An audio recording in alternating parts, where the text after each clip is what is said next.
আপনি যদি note story collection চ্যানেলে নতুন হয়ে থাকেন তো অবশ্যই চ্যানেলটিকে সাবস্ক্রাইব করে দিন এবং পাশে থাকা বেল আইকনটি প্রেস করে অল নোটিফিকেশন অন করে দিন।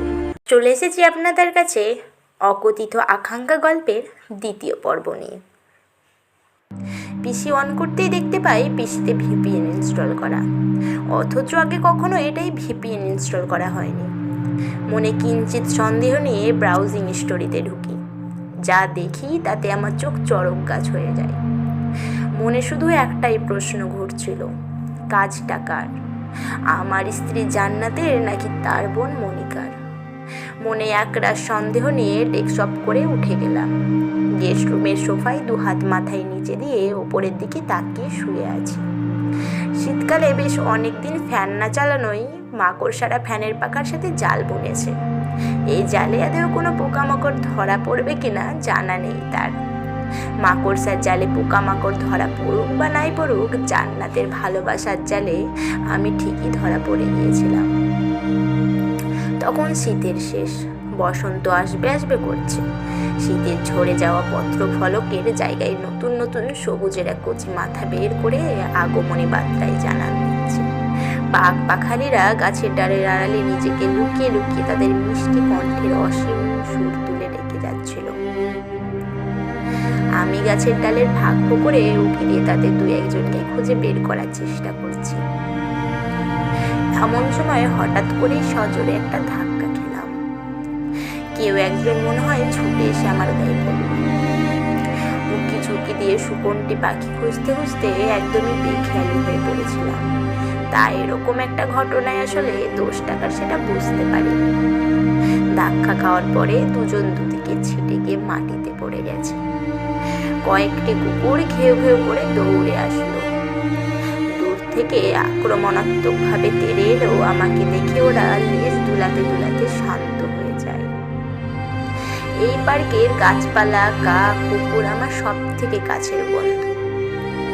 আমি তড়িঘড়ি করে উঠে অপর প্রান্তে কালো বোরখা পরিহিত মেয়েটাকে সরি বললাম। সেও ততক্ষণে নিজে উঠে পড়েছে। হাত দিয়ে নিজের গায়ে ময়লা ঝাড়তে ঝাড়তে আমাকে কম্পিত গলায় বলল, আপনি সরি কেন বলছেন? আসলে দোষটা আমারই। কুকুরগুলো অজানা কারণে আমাকে তাড়া করেছিল। পেছনে ফিরে দৌড়াতে দৌড়াতে এসে আপনার গায়ে ধাক্কা খেলাম। আমাকে মাফ করবেন। পার্কে সাধারণত কালো বোরকা পরে নিকাব বেঁধে কেউ আসে না। এখানে আসে উঠতি বয়সের রক্ত গরম তরুণ তরুণ। ওদের গায়ে থেকে বাহারি রঙের ডিজাইনের পোশাক, সবুজ রঙের হাতা গোটানো মলিন পাঞ্জাবি, একটা আকাশি রঙের জিন্স, আর তার উপর একটা কালো চাদর জড়িয়ে এখানে আসা হয় আমার। মাঝে মাঝে চোখে পড়া চশমার আবছা কাচ চাদরের কোনা দিয়ে মুছতে মুছতে ভাবি, এখানে একদম সেকালে জামা কাপড় পরে বোধহয় আমি আসি। কিন্তু আজকেই মেয়েটাকে দেখে আমার ধারণা চেঞ্জ হয়ে গেল। আমার মতো দুই এক জীব তাহলে আছে এই দুনিয়ায়। মেয়েটার সাথে একটা বড় সড়ো ব্যাগ, বেশ ভালোই ওজন হবে, পুরোপুরি ওঠানোর শক্তি নেই। দুই হাত দিয়ে এক প্রকার মাটির সাথে টানতে টানতে আমার দৃষ্টির আড়াল হয়ে গেল। ততক্ষণে সন্ধ্যের অন্ধকার নেমে এসেছে। পাখিগুলো নিড়ে ফিরতে শুরু করেছে। ওদের আর দেখা পাওয়া যাবে না। সন্ধ্যাবেলা পাখিরা সবাই নিজ নিজ বাসায় ফিরে। হুট করে মনে প্রশ্ন আসলো, আসলে কি সবাই ফিরতে পারবে? মনে মনে দু লাইন কবিতাও খেলা করছে। কে বলেছে সব পাখিরাই সন্ধ্যাবেলা নিরা গেছে? উড়তে উড়তে কিছু পাখির ডানা হয়তো ছিঁড়ে গেছে। কিছু কথা সন্ধ্যা জানে, হয় না বলা দিনের কাছে। এই শহরের বিষণ্ণতার গল্প শত কত লুকিয়ে আছে। কবিতার আওয়াতে আওয়াতে পার্ক থেকে বাইরে আসলাম। পার্কের গেট থেকে বের হলে হাতের ডান পাশে মনা মামার চায়ের দোকান। ওখানে গিয়ে দাঁড়ালে শত ভিড়ের মাঝেও মনা মামা যাওয়ার আগেই আমার জন্য স্পেশাল দুধ চা বানিয়ে দেয়।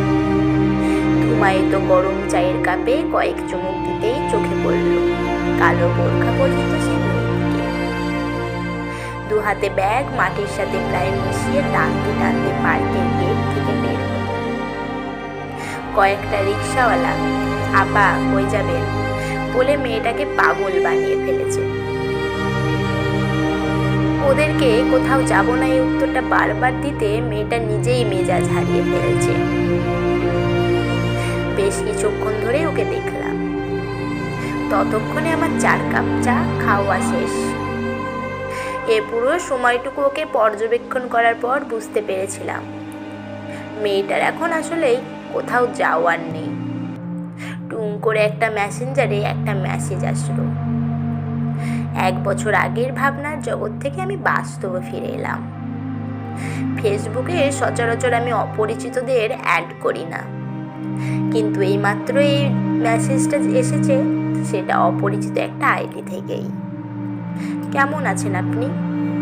দেখে মনে হলো প্রান্ত থেকে যেন মেসেজটি পাঠিয়েছে আমাকে সে অনেক আগে থেকে চেনে। মাঝে বেশ কিছুদিন কথা হয়নি। অনেক খোঁজার পরে আমাকে খুঁজে পেয়ে এমন একটা প্রশ্ন করলো। আমি রিপ্লাই না দিয়েই ওই আইডির প্রোফাইলে যাই। একটা কিউট মেয়ে পুতুলের ছবি দেওয়া। ধারণা করে নি ও পাশে যে আছে সে হয়তো একজন মেয়ে হবে। এর মাঝেই রুমে ঢুকে জান্নাত এসে দেখতে পাই আমি ফোন হাতে সোফায় শুয়ে আছি। জান্নাত ফোনটা আমার হাত থেকে নিয়ে টেবিলের ওপর রেখে দেয়। এরপর আমার বুকের ওপরে মাথা দিয়ে শুয়ে থাকে। আগেও এভাবে শুলে আমি শক্ত করে ওকে জড়িয়ে ধরতাম। কেউ যেন আজও সেভাবেই জড়িয়ে ধরলাম, কিন্তু আগের মতো ভালোবাসার ছিটে ফোটাও নেই ওর প্রতি। দায়িত্ববোধ থেকে জিজ্ঞেস করলাম, মন খারাপ? কি হয়েছে? ও উত্তর দিল, অনেকক্ষণ ধরে তুমি নেই, আমি খুঁজছিলাম তোমাকে। এখানে এসে একা একা শুয়ে আছো কেন? আমি ওর প্রশ্নের কোনো উত্তর দিতে পারলাম না। ওর ও উত্তর পাওয়ার কোনো তাড়া নেই। তাই দুজনেই চুপচাপ হয়ে একে অপরকে জড়িয়ে রাখলাম। জান্নাতের চোখ মুখ দেখে মনে হচ্ছে ভীষণ কষ্ট পেয়েছে। ওর মন খারাপের চেহারা আমার বেশ চেনা। কি হতে পারে? কেন কষ্ট পেল? রাহাত নিশ্চয়ই জান্নাতকে বকা দিয়েছে বা এমন কোনো বিষয় নিয়ে বলেছে যার কারণে জান্নাতের মনে কষ্ট পেয়েছে। কেন জানি না, এখন ওর কষ্টে আমারও কষ্ট লাগছে। 5 দিন ছুটি কাটিয়ে অফিসে গেলাম। আমার সামনে ডেস্কের মেয়েটা আজ অন্যরকম ভাবে সেজে এসেছে। তাকে বলিউডের কোনো নায়িকাদের মতো লাগছে। তাদের চেহারায় সৌন্দর্য যেমনই হোক, পোশাক পরিচ্ছদে বেশ আকর্ষণীয় লাগে। বস রামিন বলেছেন অফিসের সবাইকে ধমকাধমকি করে টাইট করে রাখতে। আমিও সেটাই করছি। প্রয়োজনের বাইরে অফিসের সবার সাথে একটু কাঠকোট্টা ব্যবহার করছি। আস্তে আস্তে আমার একটা ডমিনেন্স তৈরি হচ্ছে। সামনের ডেস্কে বসা নীরা ছাড়া বাকি সবাই এতে অখুশি। তবে আজকেও একটা বিষয় আমার নজর এড়ায়নি। সেটা হলো নীরার গায়ে লাল হয়ে থাকা থাপ্পড়ের দাগ।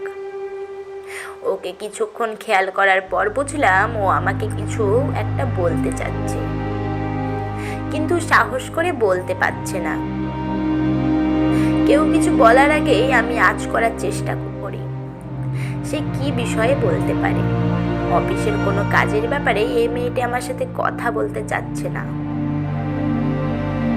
কারণ তাহলে কোনো প্রকার হেজিটেশন ছাড়াই বলে ফেলতো, এত ইতস্তত করতো না। এছাড়া কোনো সাধারণ বিষয়েও সে আলাপ করতে চাইছে না। তাহলে ইন্নিয়ে বিনিয়ে অফিসের কোনো কাজের কথা থেকে আলোচনা করতে করতে সাধারণ বিষয়ে আলাপ করে ফেলতে পারত। যা বলতে চাচ্ছে সেটা হয়তো একটি স্পেশাল কিছু। আমি যতদূর জানি মেয়েটা বিবাহিত, তাহলে ও কি আমাকে এসে বলবে যে ওর স্বামী ওর ওপর অত্যাচার করে? এই জন্যই মাঝে মাঝে ওর গায়ে মারের দাগ দেখা যায়। মনে হচ্ছে ও এমন কিছুই হয়তো আমার সাথে শেয়ার করতে চাচ্ছে। ভাবছি নিজে থেকেই ডেকে কথা শুরু করবো কিনা। এর মাঝে হঠাৎ করে একটা ফোন কল আসলো মনিকার নম্বর থেকে। রিসিভ করতে ওপাশ থেকে কান্নের আওয়াজ ভেসে আসলো। ভাইয়া, আমারে মাফ করে দেন। আমি মোবাইল টিপছিলাম বাবুকে বিছানায় রেখে। ও বিছানার ওপরে রাখা একটা চুলের ক্লিপ মুখে নিয়ে গিলে ফেলেছে। আমি খেয়াল করি নাই। বাবু যেন কেমন করতেছে। আপনি জলদি বাসায় আসেন। ভয়ানক রাগ আর ভীষণ কষ্ট, এই দুটো ফিলিংস আগে আমার ভেতরে কাজ করেনি।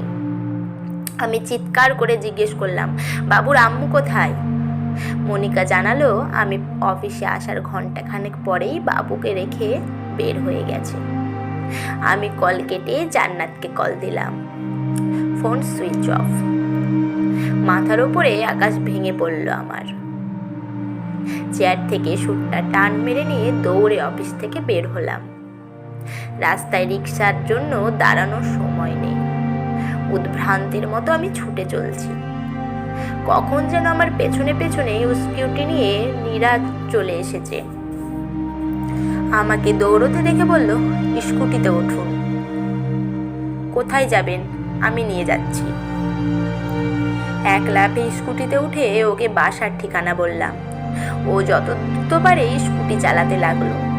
আমি পেছনে বসে ততক্ষণে অ্যাম্বুলেন্সে ফোন দিয়েছি। আমাদের বাসায় পৌঁছানোর আগে অ্যাম্বুলেন্স এসে গেছে।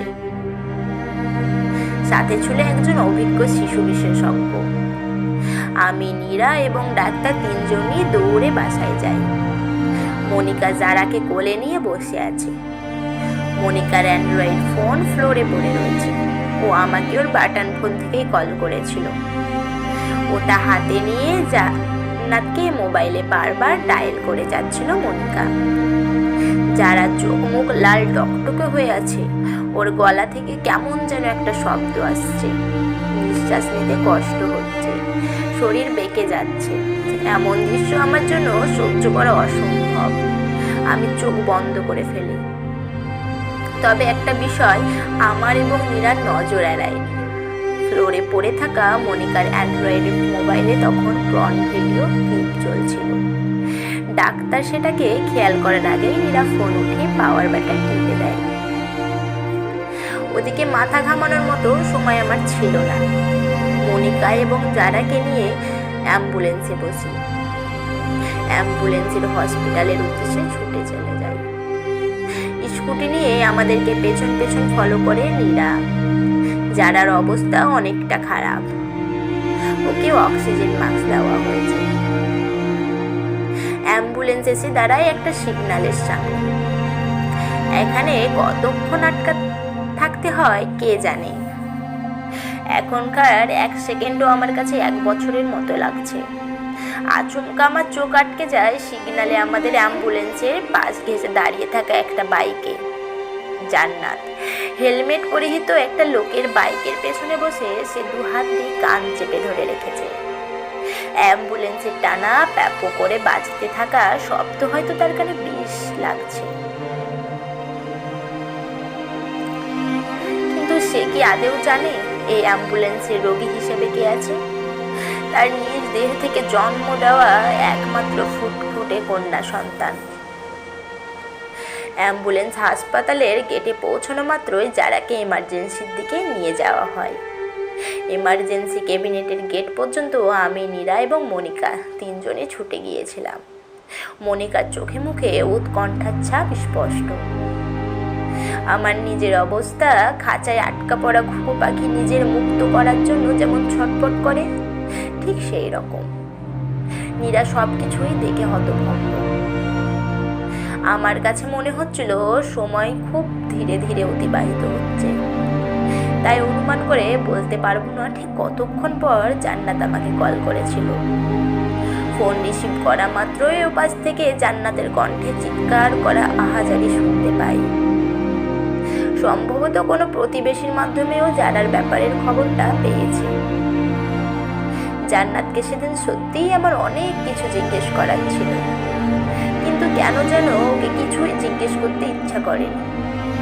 মানুষ প্রশ্ন উত্তর তর্কাতর্কি তখনই করে যখন তার একটা সমাধানে আসতে চায়, একটা গোলকধাঁধ থেকে বের হতে চায়। কিন্তু জান্নাত নিজেই নিজেকে গোলকধাঁধার ভেতরে আটকে রেখেছে। ওর সাথেই আমার প্রশ্ন উত্তর পর্ব জমবে না। হাসপাতালের ঠিকানা দিয়ে দিই ওকে। বেশ দ্রুতই পৌঁছে যায়। এমার্জেন্সি ক্যাবিনেটের সামনে রাখা ওয়েটিং চেয়ারে বসে থাকতে দেখে জান্নাত দৌড়ে আমার বুকের ওপরে এসে ঝাঁপিয়ে পড়ে চিৎকার করে কান্না শুরু করে দেয়। ঠিক এই মুহূর্তে আমার কি করা উচিত? জান্নাত কি আসলেই ওর সন্তানের প্রতি ভালোবাসার অনুভূতি থেকে কান্না করছে, নাকি নিজের দোষ চাপা দেওয়ার জন্য ইমোশনাল একটা নাটকের সৃষ্টি করছে? সেটা বোঝার চেষ্টা করে হিমশিম খেলাম।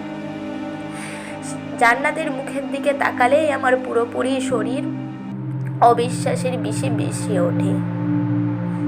ওকে অনেক রহস্যময়ী মনে হয় ও প্রতিনিয়ত মানুষ ঠকায়, ঠকবাজ, প্রতারক। ওকে নিয়ে করা এসব ধারণাগুলো আমি নিজের ভেতরেই দমিয়ে রাখি।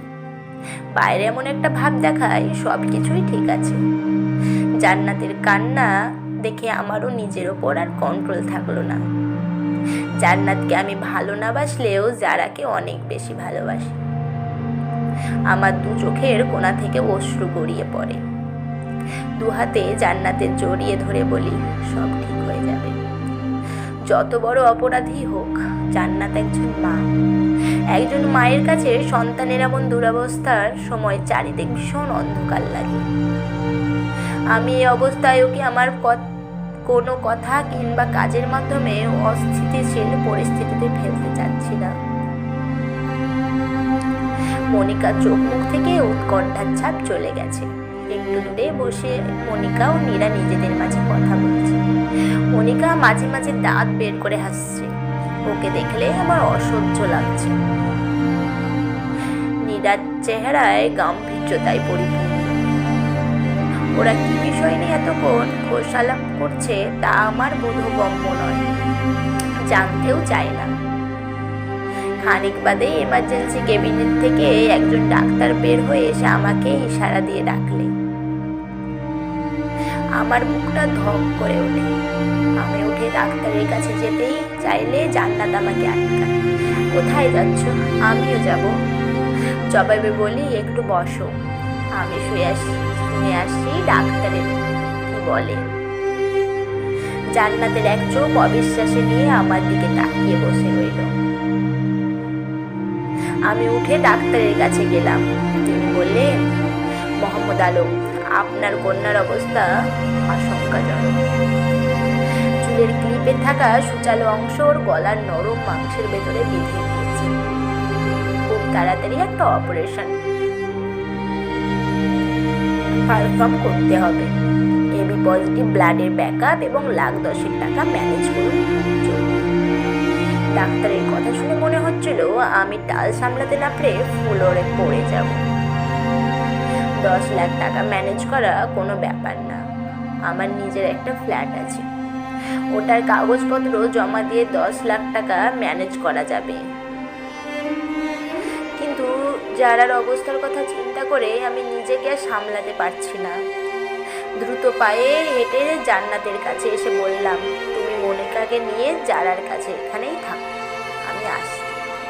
ডাক্তার কখনো কিছু বললে আমাকে সরাসরি ফোন দিয়ে জানাবে। জান্নাত মাথা হেলিয়ে সম্মতি জানালো। ওর কান্নার রেশ কমে এসেছে অনেকটা। উদাস দৃষ্টিতে গালে হাত দিয়ে বসে আছে সে। চুলগুলো অগোছালো হয়ে পিঠের ওপর ছড়িয়ে আছে। সেদিকে খেয়াল নেই জান্নাতের। খুব দ্রুত বের হয়ে আমি হসপিটাল থেকে পেছন পেছন আসে নীরাও। নীরা আমাকে জিজ্ঞেস করে, কি হয়েছে? নিজের ভেতর কোনো ভারী কথা চাপিয়ে রাখলে তা মানসিক কষ্ট আরও বাড়িয়ে দেয়। তাই নীরাকে বললাম, এই মুহূর্তে আমার $10,00,000 এবং এবি পজিটিভ ব্লাড ম্যানেজ করতে হবে। নীরা স্কুটি স্টার্ট দিল। আমি উঠে বসলাম। নীরা জিজ্ঞেস করলো, $10,00,000 কিভাবে ম্যানেজ করবে? ফ্ল্যাটের কাগজপত্র বন্ধক রেখে কাগজপত্র বের করে জমা দিতে টাকা আনতে কত সময় লাগবে? ঘন্টাখানেক তো লাগবে।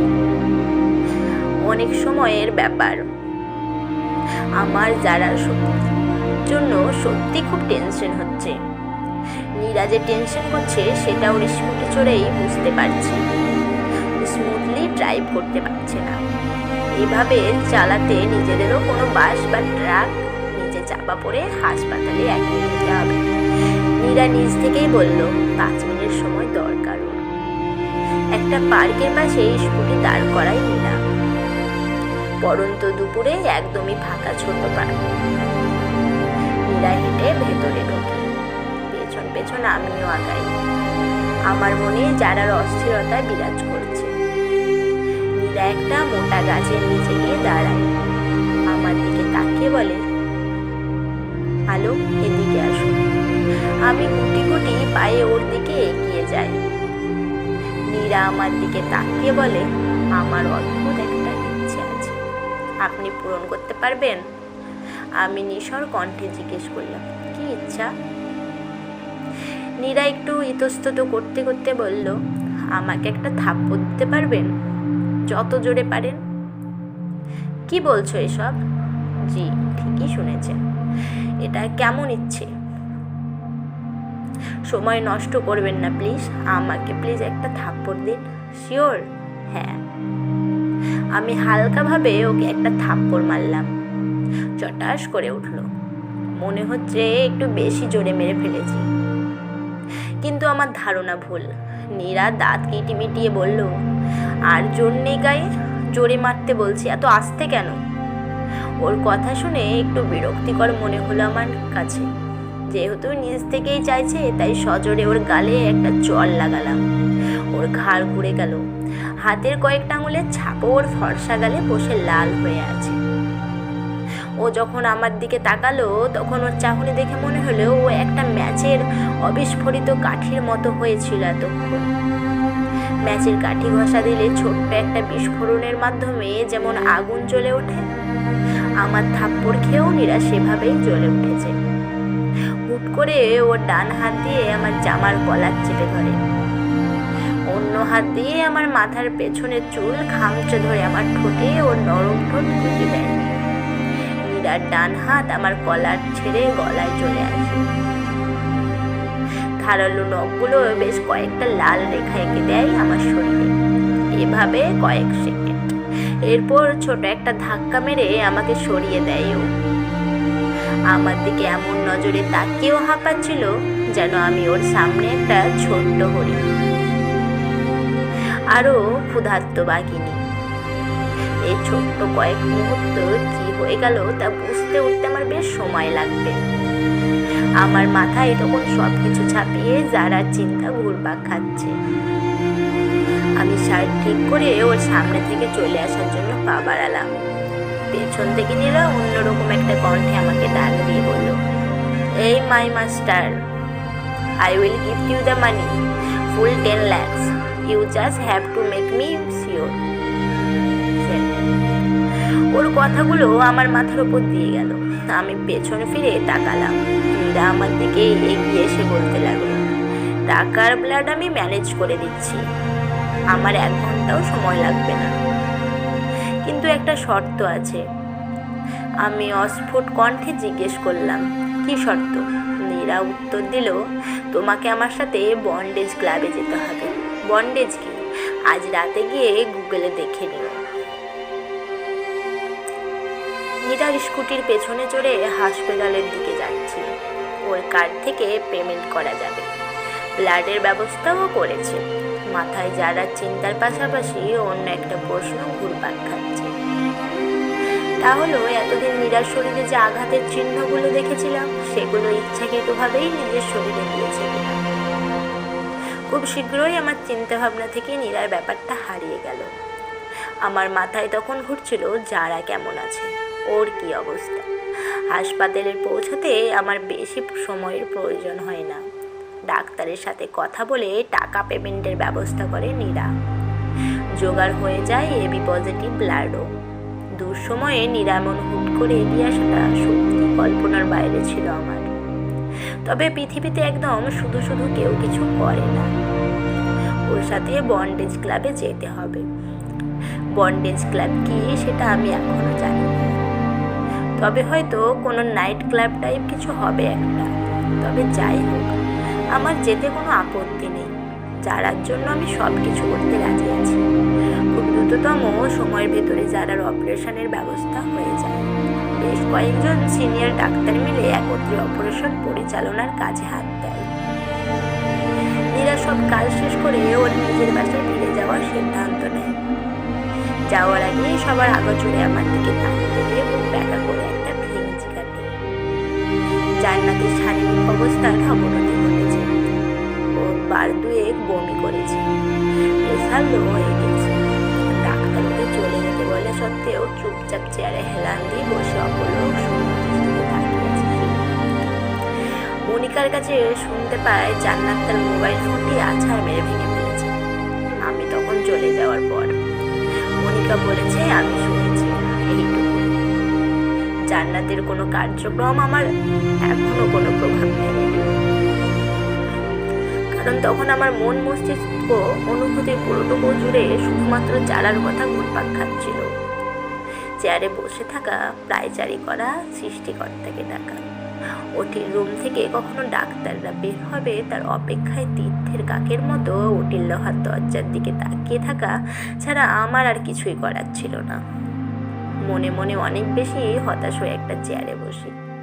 কখন বসেই ঘুমিয়ে পড়েছি তারও টের পাইনি। ঘুম ভাঙে মনিকার ধাক্কা ধাক্কিতে। চোখ মেলে তাকালে ও জানায় ওটি থেকে ডাক্তারেরা বের হয়েছেন। আমাকে ঘুমাতে দেখে তারা ডাকেননি, ধীরে সুস্থে গিয়ে তাদের সাথে কথা করতে বলেছেন। মনের ভেতর একরাশ দুশ্চিন্তা নিয়ে আমি প্রায় ছুটে গেলাম ডাক্তারের সীমান্তের কেবিনে। উনি অপারেশনের লিড ডাক্তার ছিলেন। যাওয়ার পর ঠান্ডা হয়ে বসতে বললেন। উনি প্রথমে আমাকে বললেন, মিস্টার আলম, আপনাকে এখন যা বলবো তা খুব শক্ত মন মানসিকতা নিয়ে শুনতে হবে।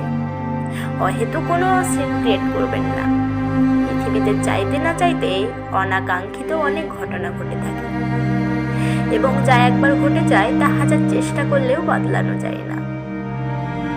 তাই চুপচাপ সবকিছু মেনে নেওয়াই যথোপযুক্ত কাজ। আমার সাহস হচ্ছিল না ডাক্তারকে নিয়ে জিজ্ঞেস করার। চোখ থেকে অনবরত অশ্রু গড়িয়ে পড়ছিল। ডাক্তার আমাকে এরপরেই বললেন, যারার অপারেশন সাকসেসফুল হয়েছে মিস্টার আলম, কিন্তু দুর্ভাগ্যজনকভাবে যারা কখনো কথা বলতে পারবে না। ওর ভোকাল স্পট মারাত্মকভাবে ক্ষতিগ্রস্ত হয়েছে। কথাগুলো শোনার পর আমার অনুভূতি ঠিক ছিল না, সেটা আমি প্রকাশ করতেও পারবো না, কিন্তু মাথায় একটা প্রশ্নের ঘুরপাক খাচ্ছে। ঠিক কি ভুলের জন্য নিষ্পাপ যারাকে এত বড় শাস্তি পেতে হলো? জান্নাত যদি যারাকে একটু টেক কেয়ার করতো, মেয়েটা জীবনের এত বড় একটা ক্ষতি হতো না। ডাক্তারকে জিজ্ঞেস করলাম, রিলিজ করবেন কবে? ডাক্তার জানিয়ে দিল 5 কয়েক হয়ে। তবে গলার যা শুকানোর আগে পর্যন্ত বাসায় নিয়ে যাওয়ার পরেও যারাকে বেশ কিছুদিন পাইপের মাধ্যমে বিশেষ প্রক্রিয়ায় খাবার খাওয়াতে হবে, এবং এই কাজের জন্য বাসায় একজন নার্স রাখা অতি আবশ্যক। আমি ডাক্তারের কথা শুনে চুপচাপ বের হয়ে আসলাম। এসে প্রথমে হাত পা ভালো করে ধুয়ে প্রোটেকশন দিয়ে যারাকে ঢুকতে গেলাম। কয়েক পাইপ ওর গলায় ভেতরে ঢোকানো, গলায় সাদা ব্যান্ডেজ করা, চোখ বুজে নিষ্পাপ একটা চেহারা করে ঘুমাচ্ছে মেয়েটা। ঘুমাচ্ছে অথবা ঘুম পাড়িয়ে রাখা হয়েছে। এই মেয়েটা যখন বড় হবে, যদি সব কিছু জানতে পারে, কত বড় একটা কষ্ট পাবে। আমার ওকে দেখে মনে হচ্ছে না ও কথা বলতে পারবে না। যারা জন্ম নেওয়ার পরপরই আমার প্রতিটা দিন অধীর আগ্রহ নিয়ে অপেক্ষা করেছে কবে মুখ থেকে আব্বু বলে মিষ্টি একটা ডাক শুনতে পাবো। এরপর কেটে যায় বেশ কিছুদিন। যারা অনেকটা সুস্থ হয়ে উঠেছে। অফিস থেকে 1 মাসের ছুটি নিয়েছিলাম প্রায়, আর মাত্র কয়েকটা দিন বাকি আছে। এই 1 মাসে অনেক কিছু বদলেছে। জান্নাত মোবাইল ব্যবহার করে না একদমই। বাসায় জান্নাত কোনো ফোন নেই। বাসা থেকে বের হওয়ার কথা চিন্তা করা তো দূরেই থাক, যারাকে ছেড়ে মাত্র কয়েক মিনিটের জন্য ওয়াশরুমে গেলেও মাঝে মাঝে ফ্ল্যাশ না করে উঠে চলে আসে। চোখের আড়াল হতে দেয় না একদমই মেয়েটাকে। আমার প্রতি ভালোবাসা ভক্তি আগে থেকে বেড়ে গেছে বহুগুণ। একটা দুর্ঘটনা হুট করেই যেন সবকিছু বদলে দিল। সকালে উঠে নিজে নাস্তা বানিয়ে তারপর আমাকে ডেকে তুলে জান্নাত। আমি উঠে ফ্রেশ হয়ে নাস্তা টেবিলে বসে রুটির টুকরো ছিঁড়ে সাথে ভাজি এবং ডিম নিয়ে আমার মুখে তুলে খাইয়ে দেয়। যদি একজন আরেকজনকে চা খাইয়ে দিতে পারত, জান্নাত মনে হয় আমাকেও চা খাইয়ে দিত। অদ্ভুত এক ব্যাপার হলো, ভালোবাসা যতই তীব্র হোক না কেন, একজন কখনো তার পার্টনারকে চা খাইয়ে দেওয়ার দক্ষতা অর্জন করার চেষ্টা করে না। চা হলো একান্ত ব্যক্তিগত খাবার। কেউ ছোট ছোট চুমুক দিয়ে চা খায়, কেউ বড় বড় চুমুক দিয়ে খায়, কেউ হালকা গরম খায়, কেউ প্রচন্ড গরম খায়। চা খুব সাধারণ একটা জিনিস হলেও একে অনায়াসে খাওয়াটা মোটেই সাধারণ বিষয় নয়, অত্যন্ত জটিল প্রক্রিয়া। আমার তো মনে হয় চায়ের কাপ তুলে পরিমিত পরিমাণে খাইয়ে দেওয়ার মতো পার্টনারের যে পাবে, সেই পৃথিবীর সব থেকে শক্তিশালী ভালোবাসা প্রাপ্তির খেতাবটাও পাবে। আমাকে খাইয়ে দেওয়ার পর নিজে খাই জান্নাত। এরপর বাবুর ছোট ছোট জামা কাপড়, কাঁথা ইত্যাদি কোনোটাই সে ধুয়ে, মনটা কখন ধুয়ে বাবুর কোনো জামা পরবে, কি খাবে, এগুলো নিয়ে ব্যস্ত হয়ে পড়ে। এদিকে আমাকে বাইরে যেতে হয় বাজারের জন্য। বাজারে যাওয়ার আগে আমার গলা দুহাতে জড়িয়ে কপালে পাপ্পি দিয়ে দেওয়া, বাজার থেকে ফেরার পরে নিজের ওড়না দিয়ে আমার কপালের ঘাম মুছে দেওয়া, ফ্যানের নিচে আমাকে বসিয়ে ঠান্ডা শরবত এনে আমাকে খেতে দেওয়া ইত্যাদি ছোটোখাটো অনেক কাজ ওর মধ্যে পরিলক্ষিত হয়, যা আমি আগে কখনো ওর মাঝে খেয়াল করিনি। তবে যাই করুক না কেন, ওর দিকে তাকালে আমি আর আগের মতো ভালোবাসা অনুভব করি না। একবার কোনো কারণে কারো উপর থেকে বিশ্বাস উঠে গেলে তার প্রতি তার নতুন ভালোবাসা জন্মায় না। আমার মনে জান্নাতের কার্যক্রমের কোনো প্রভাব পড়ছে না। ও যে মনে করে অসৎ উদ্দেশ্য নিয়ে আমাকে অতিভক্তি দেখাচ্ছে না, সেটাও আমি কিভাবে শিওর হব। দীর্ঘ ছুটি কাটিয়ে অফিসে উপস্থিত হলাম আমি। সবাই আমাকে দেখে যারার কথা জানতে চাইল। আমি জবাবে জানালাম ভালো আছে যারা। এতদিন বাসায় থাকার দরুন অফিসের কাছে একদমই মন বসছে না, যারার কাছে পড়ে আছে মন। জান্নাতের ফোন নেই। মনিকাকে বেশ কয়েকবার ভিডিও কল দিয়ে যারাকে দেখেছি। জান্নাত কোথায় আছে বা কি করছে একবারও জিজ্ঞেস করিনি। মাঝে জান্নাত একবার কল দিয়েছে আমাকে, বলেছে মনিকার ছোট বাটন ফোনটা জান্নাত নিজের কাছে এনে রেখেছে, চাইলে ওকে আমি ওই সিম থেকে কল করতে পারি। আমি আচ্ছা বলে ফোন রেখে দিলাম। নীরাকে অনেকদিন পর দেখলাম। ও আজ গোলাপি রঙের শাড়ি পরে এসেছে, সাথে ওর পাতলা ঠোঁটে ম্যাচিং করে গোলাপি লিপস্টিক, চুল অর্ধেক খোপা করা, কলেজ পড়ুয়া বাচ্চাদের মতো কিউট লাগছিল। সেদিনের কথা মনে পড়লো আমার।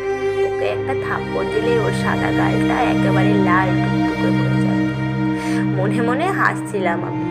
নীরা আমার দিকে তাকিয়ে বেশ কয়েকবার চোখ উপরে দিয়েছে।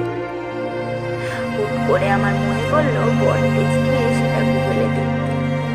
একদমই ভুলে গিয়েছিলাম আমি। এখন মনে পড়লেও গুগল করতে ইচ্ছে করছে না। নীরাকে জিজ্ঞেস করেই জেনে নিতে হবে। নীরার গাল দুটো আজ একদম সাদা দেখাচ্ছে, আগের মতো আঘাতের চিহ্ন নেই। ও ছোটখাটো বিভিন্ন কাজের মাধ্যমে আমার দৃষ্টি আকর্ষণের চেষ্টা করছে। ওর কার্যক্রমে আমি অদ্ভুত একটা আনন্দ পাচ্ছি। একটু পর বেশ কয়েকটা ফাইল নিয়েও আমার ডেস্কে আসে। সবার সামনে এমন একটা ভান করছে যেন আমি জরুরি কাজের জন্য কথা বলতে এসেছে আমার কাছে। কিন্তু সেই ডেস্কের ওপর ফাইলগুলো রেখেই আমাকে প্রথমে জিজ্ঞেস করে, মিস্টার আলম, সেদিনের চুমুটা কেমন ছিল বলুন? পুরো আগুন না? আমি থমথম খেয়ে গেলাম, কিছু বলতে পারলাম না।